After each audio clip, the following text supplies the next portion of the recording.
അപ്പൊ നമുക്ക് പെണ്ണിനെ അങ്ങ് വിളിച്ചേക്കാം അല്ലേ? പിന്നെന്താ മോളെ, ചായ കൊണ്ടുവരെ. അച്ഛാ എന്നാടാ, എനിക്കിപ്പോ കല്യാണത്തിനൊന്നും താല്പര്യം ഇല്ലെന്ന് അച്ഛൻ മിണ്ടായിരിക്കും അവിടെ.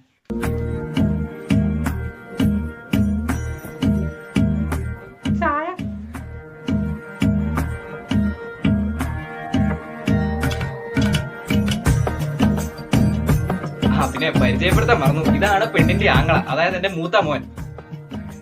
ആട്ടെ, ചെക്കന്റെ വരുമാന മാർഗം ഒക്കെ എങ്ങനെയാ? എന്നാ ജോലി? പഠിക്കാൻ വിട്ട സമയത്ത് വെറുതെ തെണ്ടി കിടന്നേ, അതുകൊണ്ട് ഇപ്പൊ എന്റെ ചെലവിൽ കാര്യങ്ങളൊക്കെ പോകുന്നു. അപ്പൊ ചെക്കൻ ഈ കലാപരമായിട്ടുള്ള എന്തെങ്കിലും കഴിവുകൾ കാണാതിരിക്കുമല്ലോ. ഇവ പാട്ടൊക്കെ പാടും വഴിയിലൊക്കെ വെച്ച്.